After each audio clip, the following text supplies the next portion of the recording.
নারীদেরকে বলবো, আপনারা পুরুষদের প্রতিদ্বন্দ্বী নন, আপনারা পুরুষদের পরিপূরক। একজন নেককার নারী একজন পুরুষের পিছনে থাকলে এই পুরুষ বিশ্ব জয় করতে পারবে ইনশাআল্লাহ।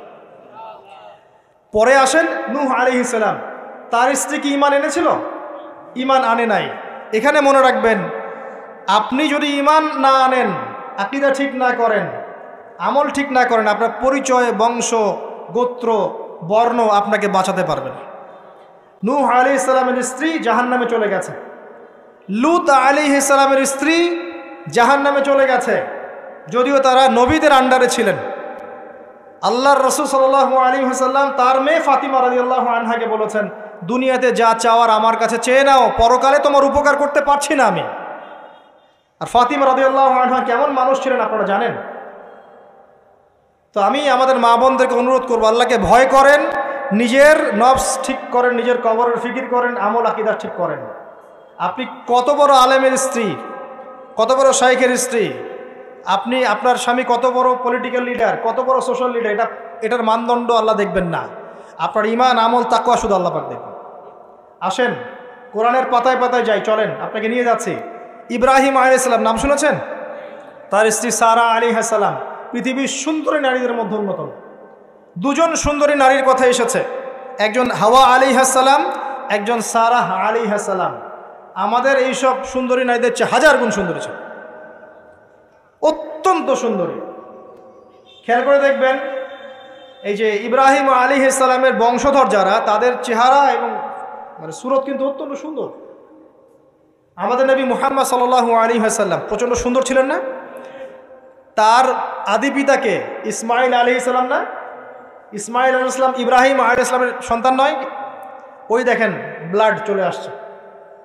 ইউসুফ আলাইহিস সালাম, তার বাবাকে ইয়াকুব আলাইহিস সালাম, তার বাবা ইসহাক আলাইহিস সালাম, তার বাবা ইব্রাহিম আলাইহিস সালাম। ওই যে একই লেগেসি দেখেন, তারা প্রচণ্ড সুন্দর ছিলেন।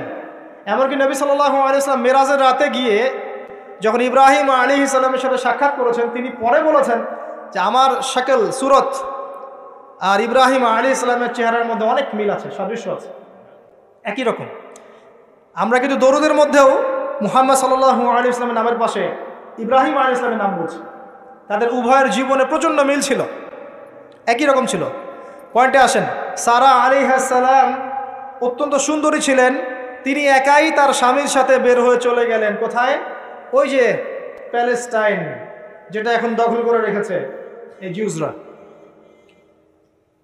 তার সাথে কেউ নাই, ইব্রাহিম আলাইহিস সালামের সাথে পরিবার নাই, সমাজ নাই, কেউ নাই, তার স্ত্রী আছে।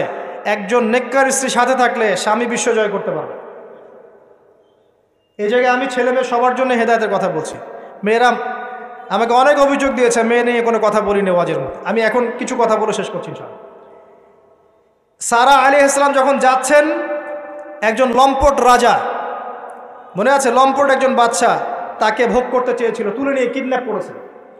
এ সময় ইব্রাহিম আলাইহিস সালাম মাজুর ব্যক্তি, নামাজে দাঁড়িয়ে গেছেন, আল্লাহর কাছে সাহায্য চাচ্ছেন। এটাই নবীদের সুন্নাহ, কোনো সমস্যায় পড়লে নামাজে দাঁড়িয়ে যেতেন।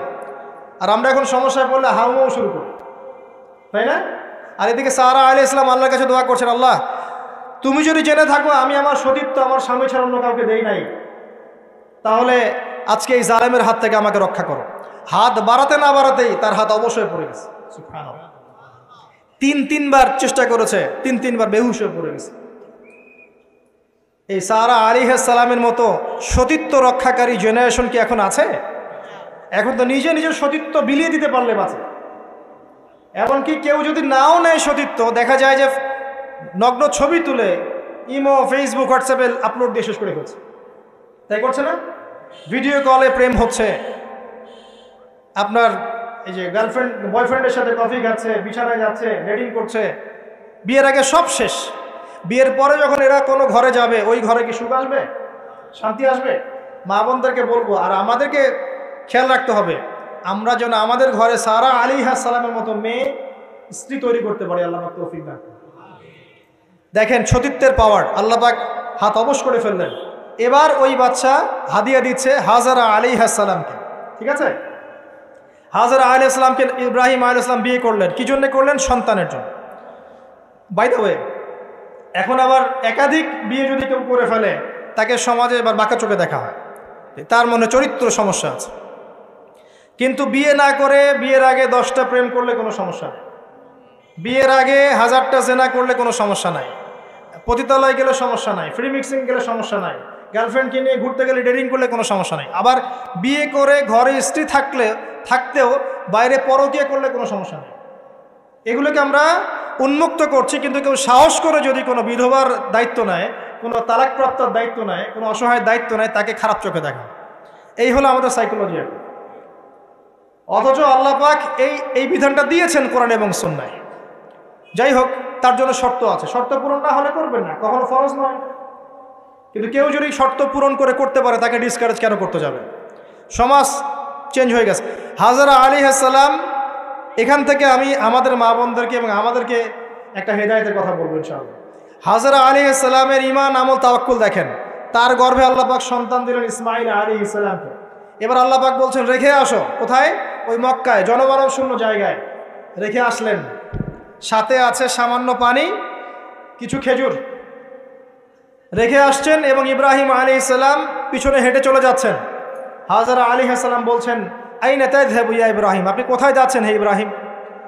আপনি আমাদেরকে জনমানব শূন্য জায়গায় ফেলে কোথায় চলে যাচ্ছেন? ইব্রাহিম আলাইহিস সালাম কিচ্ছু বলছেন না, বুকের মধ্যে পাথর। স্ত্রী সন্তানকে জনমানব শূন্য জায়গায় রেখে গেলে কি ভালো লাগবে? কেন?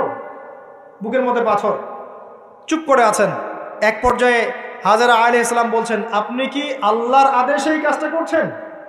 তখন তিনি বলছেন হ্যাঁ, নাম, এতটুকু বলেছেন, আমি আল্লাহর আদেশে করছি। এবার এই দেখেন, হাজরা আলাইহিস সালাম বলছেন যদি আল্লাহর আদেশে আপনি করে থাকেন, তাহলে আল্লাহ কোনোদিনও আমাদেরকে ধ্বংস করবেন না ইনশাআল্লাহ। তাওয়াক্কুল। আমি আপনাকে বুঝাই, এখানে কোনো মানুষ নাই, কোনো খাবার নাই, কোনো পানিও নাই, তারপরেও তিনি বলছেন আল্লাহ ধ্বংস করবেন না। আপনি কি বুঝতে পারছেন কি অবস্থা? এবার খাবার পানি শেষ হয়ে গেল, সাই করছেন সাফা টু মারওয়া, মারওয়া টু সাফা, শুধু এক ফোঁটা পানির জন্য। কাকে খাওয়াবেন? বাচ্চাকে। এই দৌড়টা আল্লাহ পাকের কাছে এত পছন্দ হয়েছে, কিয়ামত পর্যন্ত হজের মধ্যে আল্লাহ পাক রেখে দিয়েছেন এটাকে। আপনি সাই করছেন, এটা কার সুন্নাহ? হাজরা আলাইহিস সালামের। হজের ম্যাক্সিমাম কাজগুলোই তাদের পরিবারের কেন্দ্রিক। জামরায় পাথর নিক্ষেপ করা, এই যে তাওয়াফ করছেন, মাকাম ইব্রাহিমে দাঁড়িয়ে নামাজ পড়ছেন, সব কিন্তু এই বংশের সাথে জড়িত। এই ইসমাঈল আলাইহিস সালাম, এই হাজরা আলাইহিস সালামের গর্ভ থেকে এসেছেন। যেমন মা তেমন সন্তান। ইসমাঈল আলাইহিস সালামকে তার বাবা মানুষ করেননি, তাকে মানুষ করেছেন তার মা।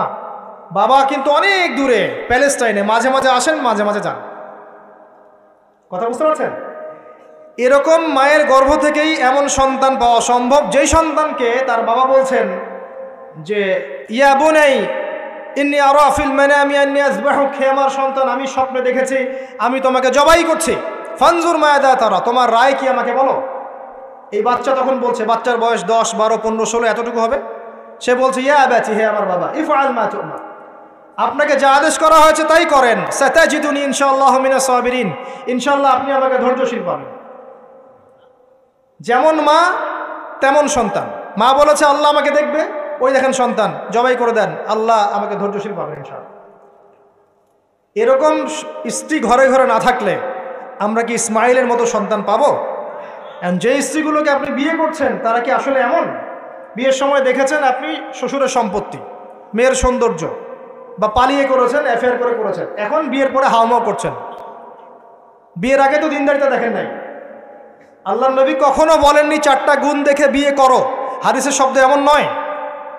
ওলামায়ে কেরামকে জিজ্ঞাসা করেন 4টা গুণ দেখে বিয়ে করো নয় শব্দটা, 4টা গুণ দেখে সাধারণত বিয়ে করা হয়। 4টা গুণ দেখে সাধারণত বিয়ে করা হয়। সম্পদ, সৌন্দর্য, বংশ, দিনদারিতা। তোমরা দিনদারিতাকে প্রাধান্য দাও, না হলে তোমাদের হাত ধুলোই ধূসরিত হবে। এখন দেখা যায় দিনই ভাইরা দিনদার ক্যাটরিনা কাইফ খুঁজতেছে। দিনদার মেয়ে চাই, কিন্তু সুন্দরী লাগবে আমার। কেন? একটু অসুন্দর হলে আপনার চলবে না? আপনার স্ত্রীর কাছে যা আছে অন্য মেয়ের কাছে তাই আছে, এর বাইরে কিছু নাই। আর 2 দিন পরে, 1 বছর, 2 বছর, 3 বছর পরে, 5 বছর পরে গিয়ে দেখবেন সব সমান হয়ে গেছে। এই দেহের সৌন্দর্য থাকবে না। মনে তাকওয়া থাকলে, আল্লাহওয়ালা স্ত্রী হলে আপনি আপনি দুনিয়াতে জান্নাতে থাকবেন ইনশাআল্লাহ। দুনিয়াতে আপনি জান্নাতে থাকবেন ইনশাআল্লাহ।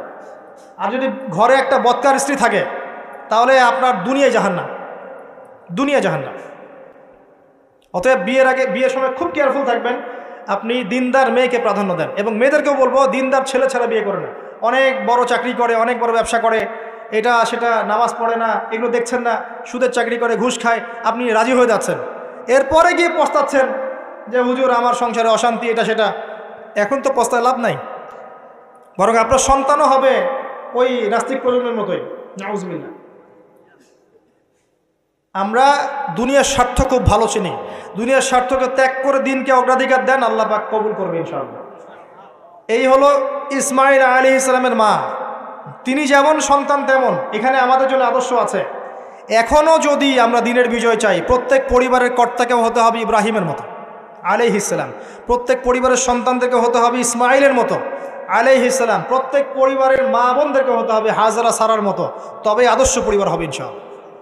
আল্লাহ পাক আমাদের সবার পরিবার এমন করে দিন, আল্লাহুম্মা আমিন। এবং এটা অসম্ভব কিছু না, এটা সম্ভব। এটা করতে গেলে আপনাকে সরকার প্রশাসন বাধা দিবে না, আপনাকে পিটাবে না, কিচ্ছু করবে না, এটা আপনার উপরে, এটা আপনি করতে পারেন। এই ইসলাহ সংশোধন আপনি করতে পারেন, চেষ্টা করেন, আল্লাহ পাক তৌফিক এনায়েত করুন।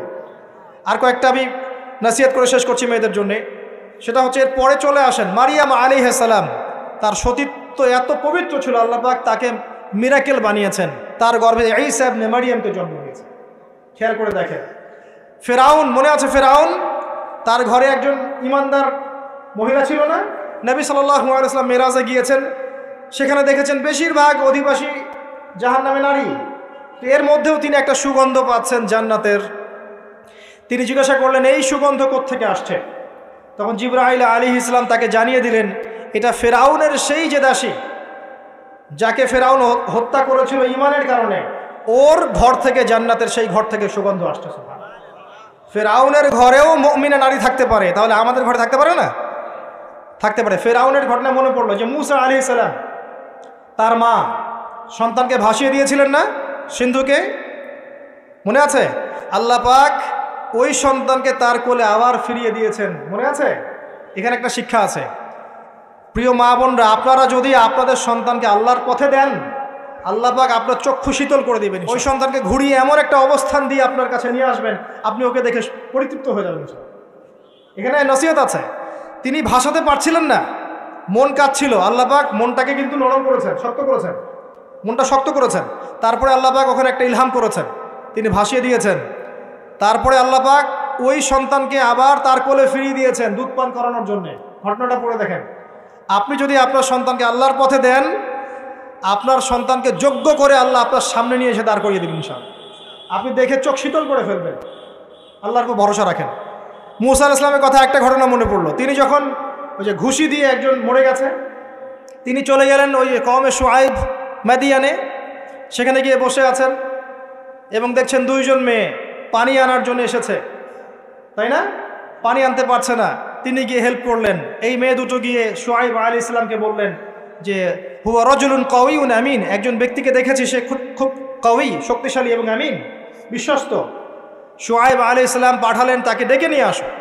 এবার এই যে মেয়েটা হেঁটে হেঁটে আসছে, এদিকে মুসা আলাইহিস সালাম গাছের আড়ালে বসে দোয়া করছেন, রব্বি ইন্নী লিমা আনজালতা ইলাইয়া মিন খায়রিন ফাকির।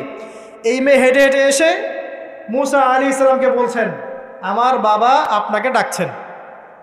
এই মেয়েটার হেঁটে হেঁটে আসাটাকে আল্লাহ পাক সূরার মধ্যে বলেছে যে এই মেয়েটা লাজুক পায়ে হেঁটে হেঁটে এসেছে।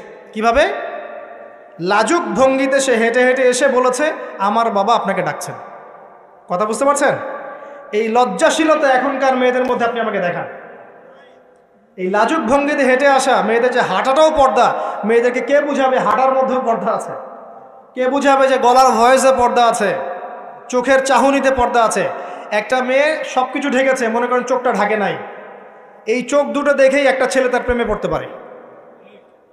একটা ছেলে হিসেবে বলছি, এটা সম্ভব। একটা হাতের কবজি দেখে আপনি একটা মেয়ের প্রেমে পড়তে পারেন, ভালো লাগতে পারে, সম্ভব। মেয়েদেরকে আল্লাহ পাক এত সুন্দর করে সৃষ্টি করেছে। আল্লাহ পাকের সবচেয়ে শ্রেষ্ঠ সৃষ্টি হচ্ছে মেয়েরা।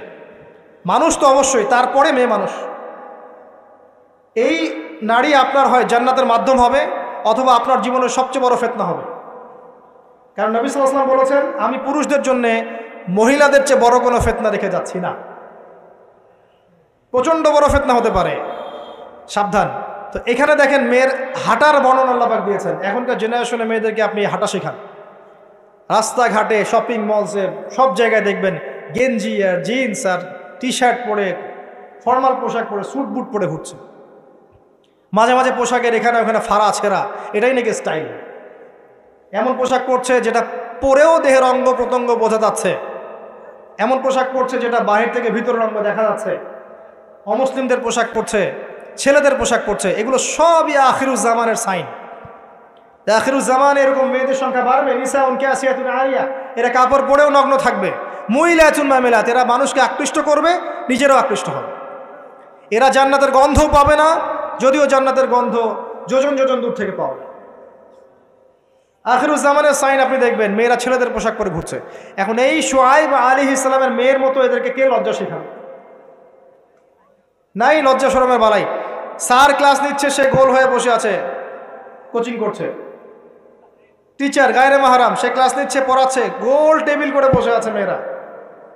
দেখবেন কারো গায়ে হিজাব নাই, সালোয়ার কামিজ পরে ক্লাস করছে এবং দেহের অঙ্গ প্রত্যঙ্গ বোঝা যাচ্ছে। এবং কোনো কোনো সময় দেখবেন টিচারও সুযোগ নিচ্ছে, গায়ে হাত দিচ্ছে, বলছে ও তো আমার মেয়ের মতো। হ্যাঁ, আমরা তো ইউনিভার্সিটিতে পড়েছি। এরপরে খেয়াল করে দেখবেন টিচারের সাথে ছাত্রীর প্রেম হয়ে গেছে। কত মেয়ে যে রেপের শিকার হচ্ছে, মুখ ফুটে বলে না। যে কয়টা খবর আসে, নগণ্য খবর, বাস্তবতা আরো অনেক কঠিন, পরিসংখ্যান অনেক বেশি, অনেক বেশি। মেয়েরা তো আর মুখ ফুটে বলবে না আমার সাথে এরকম অন্যায় করা হয়েছে। কিছু কিছু মেয়ে যখন বলে তখন আপনি খবর পান। অনেক মেয়ে প্রাইমারি স্কুল থেকেও, তারা প্রাইমারি লেভেল থেকে একদম বয়স যখন 10-15, এখান থেকে শুরু করে কলেজ পর্যন্ত ধর্ষণের শিকার হয়েছে, রেপের শিকার হয়েছে, গার্লফ্রেন্ড বয়ফ্রেন্ডের দ্বারা বা টিচারের দ্বারা, কোনো কোনো ক্ষেত্রে চলতে ফিরতে গুন্ডা মাস্তানের দ্বারা। এটা হচ্ছে ফ্রি মিক্সিং গ্রাউন্ডে। ছেলে আর মেয়েকে আপনি একসাথে জড়িয়ে দিয়েছেন, এগুলো চলবেই। এখন অনেক সময় এমনও হয়েছে, মেয়ে পড়াচ্ছেন, চারপাশে গোল হয়ে বসে আছে ছেলেরা। আর কখন আমরা এমনও দেখেছি যে কলেজে মাঠের মধ্যে বসে আছে ছেলে মেয়ে একসাথে গোল হয়ে, গ্রুপ স্টাডি। মিথ্যা কথা বলছে? Group study. কলেজে আন্দোলনের সময় দেখে, দাবিনী আন্দোলন হচ্ছে, দেখবেন যে এই যে ছেলে শুয়ে আছে মেয়ের কোলে মাথা দিয়ে, মনে হচ্ছে সে যেন তাদের স্ত্রী মনে হয়। এগুলো কি? এগুলো চলছে। এখন এখানে আপনি কিভাবে আপনার বাসায় পর্দা ধরে রাখবেন? কিভাবে সম্ভব? বেশি বেশি মেয়েদের যুগোপযোগী মাদ্রাসার প্রয়োজন, বেশি বেশি মেয়েদের ইসলাহি আলোচনার দরকার, মেয়েদের মধ্যে দাওয়াতি কাজের দরকার। এবং মেয়েদেরকে অনেক সময় দাওয়াতি কাজের অভাবে ভুল দাওয়াত দিয়ে বাড়ির থেকে বের করে দিচ্ছে, মাহরাম ছাড়া সফর দিচ্ছে। খেয়াল করে দেখেন, এমন অনেকও জামাত বের হচ্ছে মাহরাম ছাড়া জেলায় জেলায় সফর, দলিল দিচ্ছে এটাও নাকি জিহাদ। নাউযুবিল্লাহ।